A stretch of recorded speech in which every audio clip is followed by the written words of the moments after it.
Hey, what is going on guys? Danny here, hope you've all been doing well. In this video, we'll be taking a look at The Elder Scrolls Online, a title that I've been meaning to do a performance comparison of ever since I had upgraded from my Ryzen 7 1800X to the Ryzen 9 3900. ESO is one of those games I often find myself coming back to, as it's a great MMO that offers plenty of content for everyone. Whether you're a competitive PvPer or just want to enjoy the PvE content and explore Tamriel, there's a lot that is offered here.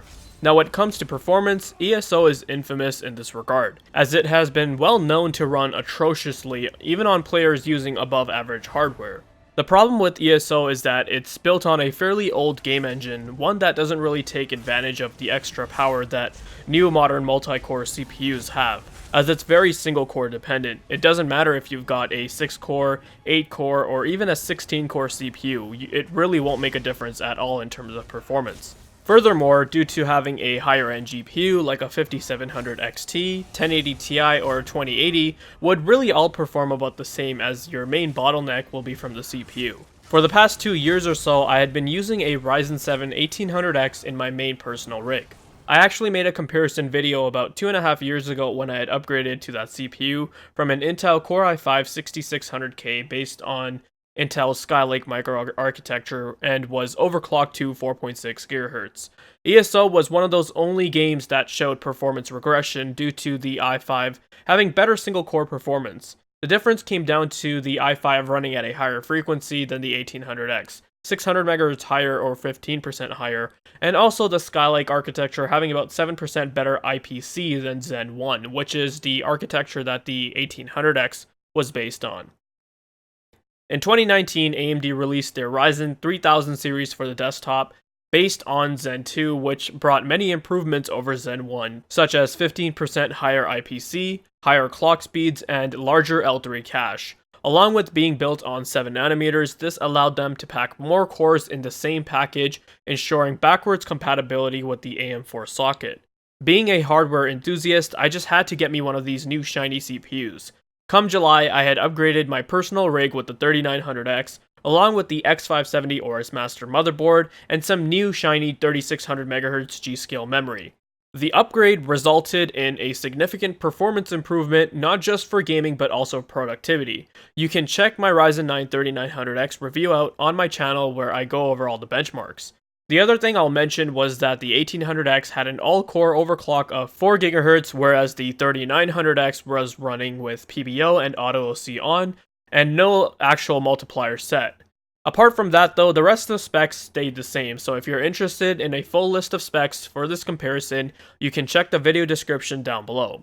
Before I move on to the actual comparison part of the video, I just wanted to quickly go over the settings which I had used for the test. For the resolution, I'm running the game at Full HD 1080p, and in terms of graphical settings, I just don't max out everything as I try to maximize frame rate as much as possible. So for the texture and subsampling quality, I've got them set at high, with shadows at low and water reflection quality disabled. Extra visual effects like sunlight, rays, and grass have also been disabled, as I found that they would cause quite a bit of performance degradation, and honestly, having them off is something I can easily live with. For the actual performance comparison, I decided to look at two different areas in the game. The first area involved riding through the city of Wayrest in Stormhaven, as it tends to be a pretty busy city with lots of players around. As you guys can see, the 3900X is outperforming the 1800X by quite the margin throughout this portion of the game. On average, the 3900X appears to be pushing anywhere from 20 to 40 FPS higher than the 1800X. With the 1800X, you can see that it would usually be hovering around 70 to 85 FPS, whereas the 3900X had attained a frame rate of around 90 to 110 FPS. This graph here is the benchmark data I had used in my 3900X review, as I had tested the same area. The graph here shows that the 3900X is anywhere from 25% to 37% faster, and the minimum frame time results were also considerably better, resulting in overall smoother gameplay. And this is crucial for me, as I have a high refresh rate monitor, so the higher the FPS, the better. The second area I wanted to do a comparison in was a Dolmen in Alkir Desert. Dolmen grinding is a method often used by players to quickly level up a character. It's a popular method and therefore results in these dolmens being overcrowded with lots of players on screen. The more players there are on screen, the more stressful it is on the CPU, and it does tank performance. So it's a pretty good area to test performance in. Here we can see similar behavior between the two CPUs as we did in Wayrest. The 1800X seems to be averaging a frame rate that's around 60 to 70 FPS, with some drops below 60, whereas the 3900X is showing performance that is considerably better than the 1800X, where it seems to be averaging around 90 FPS.